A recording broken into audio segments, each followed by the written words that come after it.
Assalamualaikum warahmatullahi wabarakatuh.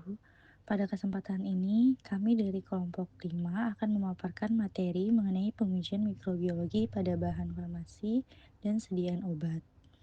Kami beranggotakan dengan saya sendiri, Siska Anolove Talia, NIM 2024 51027, dan rekan-rekan saya, Sabrina 2024 51025, dan Kak Sandrina Karisa Murti, NIM 2024 51026.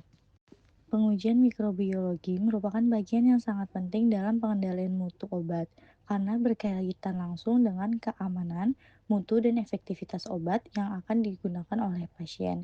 Uji mikrobiologi bertujuan untuk memastikan bahwa bahan baku maupun sediaan farmasi memenuhi persyaratan farmakope, khususnya terkait cemaran mikroorganisme serta aktivitas biologis obat tertentu seperti antibiotik. Selanjutnya ada ruang lingkup pengujian mikrobiologi. Secara umum, ruang lingkup pengujian mikrobiologi dalam bidang farmasi meliputi beberapa jenis pengujian, yaitu yang pertama uji batas cemaran mikroba. Tujuannya untuk mengetahui jumlah mikroorganisme yang diperbolehkan dalam suatu bahan atau sediaan obat. Yang kedua ada uji sterilitas yang bertujuan untuk memastikan sediaan benar-benar bebas dari mikroorganisme hidup. Lalu yang ketiga ada uji endotoksin bakteri, khususnya untuk sediaan parenteral. Lanjut, ada uji potensi antibiotik, yaitu berfungsi untuk menilai kekuatan biologis antibiotik. Keempat pengujian ini memiliki peranan penting dalam menjamin kualitas produk farmasi. Selanjutnya, bahan baku obat wajib dilakukan pengujian mikrobiologi dengan beberapa tujuan utama, yaitu yang pertama, menjaga stabilitas obat. Tujuannya agar kualitas bahan tetap terjaga selama penyimpanan. Yang kedua, mencegah degradasi bahan aktif yang dapat disebabkan oleh aktivitas mikroorganisme. Yang ketiga, menghindari keamanan pasien, sehingga risiko infeksi atau efek merugikan dapat dihindari. Contoh bahan baku obat. Di sini pertama ada amoxilin. Untuk amoxilin trihidrat, jenis bahannya antibiotik B-lactam golongan penisilin, bahan baku obat non-steril oral. Syarat batas mikroba FI edisi 6, ALT, TAMC lebih dari 10 pangkat 3 CFU per G. Ada AKK TMC lebih dari sama dengan 10 pangkat 2 CFUG, E. coli, Salmonella sp, S. aureus, P. aeruginosa negatif. Metode ujinya uji cemaran mikroba, KLT, dan AKK. Uji mikroba patogen spesifik, metode sesuai bab uji cemaran mikroba FI edisi 6. Dilanjut dengan penicillin G, di mana jenis bahannya antibiotik B-lactam untuk sediaan penetral steril. Syarat batas mikroba FI edisi 6 harus steril, tidak boleh ada mikroorganisme hidup. Endotoksin bakteri batasnya FI edisi 6. Metode ujinya uji steril, uji endotoxin bakteri LAL test. C. Erythromycin cereat, jenis bahannya antibiotik makrolida, bahan baku obatnya non-steril oral.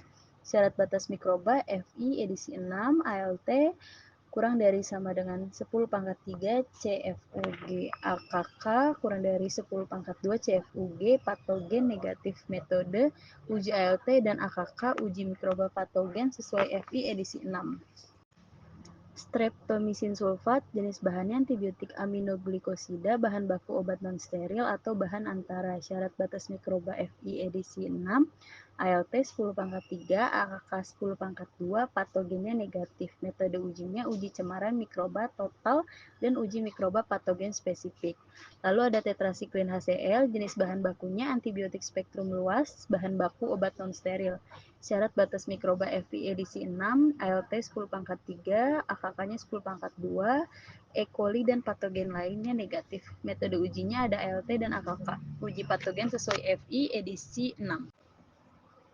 Selanjutnya ada heparin sodium, jenis bahan bakunya bahan baku obat biologik digunakan secara parental atau steril. Syarat batas mikroba FI edisi 6 harus steril, edoktisitas bakteri kurang dari sama dengan batas FI 6, tidak mengandung mikroorganisme hidup. Metode ujinya sterilitas endotoksin bakteri. Dilanjut dengan insulin rekombinan, jenis bahannya produk bioteknologi protein rekombinan. Sediaannya steril, syarat batas mikroba FI edisi 6 harus steril, edoksin bakteri kurang dari batas FI edisi 6. Metode ujinya sterilitas endotoksin bakteri. Gelatin farmasi, jenis bahan bakunya ekspien farmasi non-steril, syarat bahan batas mikroba FI edisi 6, ALT kurang dari sama dengan 10 pangkat 3, AKK kurang dari 10 pangkat 2, dan E. coli negatif. Metode ujinya ada cemaran mikroba dan mikroba patogen.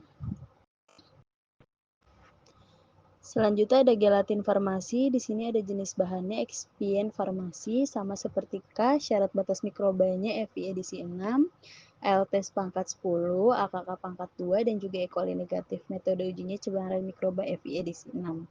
Selanjutnya ada ekstrak herbal terstandar, jenis bahan bakunya ada bahan baku obat tradisional atau herbal, syarat batas mikroba FI edisi 6, ALT 10 pangkat 5, dan AKK 10 pangkat 4. E. coli negatif, Salmonella sp negatif. Metode ujinya ada ALT dan AKK, dan juga uji patogen spesifik herbal.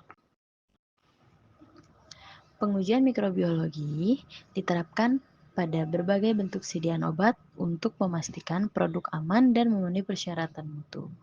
Antara lain di sini ada pertama sediaan oral seperti tablet, kapsul, sirup, dan suspensi diuji untuk memastikan jumlah cemaran mikroba masih dalam batas yang diperbolehkan. Lalu dilanjut dengan sediaan topikal seperti krim, salep, dan juga gel. Diuji karena digunakan langsung pada kulit sehingga harus aman dari cemaran mikroorganisme. Selanjutnya ada sediaan parenteral seperti larutan injeksi, wajib diuji steril dan endotoksin karena langsung masuk ke dalam tubuh. Dan terakhir ada sediaan oftalmik seperti tetes mata, harus memenuhi persyaratan mikrobiologi yang ketat karena digunakan pada organ yang sangat sensitif. Selanjutnya di sini ada contoh sediaan obat. Yang pertama ada tablet non-steril, lalu ada kapsul antibiotik, dan juga sirup dan suspensi oral, dilanjut dengan krim dan salep, dan juga gel topikal. Masuk ke contoh sediaan obat selanjutnya. Di sini ada tetes mata, larutan injeksi, suspensi antibiotik kering, suppositoria, dan juga salep antibiotik. Uji potensi antibiotik. Uji potensi antibiotik merupakan pengujian mikrobiologi untuk menentukan kekuatan biologisme antibiotik berdasarkan kemampuan dalam menghambat pertumbuhan mikroorganisme tertentu. Dan pengujian ini penting karena tidak semua antibiotik dapat dinilai efektivitasnya hanya dengan analisis kimia, meskipun kadar kimia masih memenuhi persyaratan. Aktivitas biologis antibiotik dapat menurun sehingga diperlukannya pengujian potensi secara mikrobiologis. Mengapa diperlukan uji potensi antibiotik? Tidak semua antibiotik dapat ditentukan aktivitasnya hanya dengan analisis kimia. Aktivitas biologis bisa menurun meskipun kadar kimia masih memenuhi syarat. Terdapat dua metode utama dalam uji potensi antibiotik, yaitu satu metode difusi agar. Pada metode ini, antibiotik akan berdifusi ke dalam media agar yang telah diinokulasi mikroorganisme uji. Diameter zona hambat yang terbentuk kemudian dibandingkan dengan standar untuk menentukan potensi antibiotik. Yang kedua, metode turbidimetri. Metode ini mengukur tingkat kekeruhan media akibat pertumbuhan mikroorganisme. Semakin tinggi potensi antibiotik, maka pertumbuhan mikroba akan semakin terhambat, sehingga keruhan media menjadi lebih rendah. Selanjutnya ada contoh antibiotik yang dilakukan uji potensi.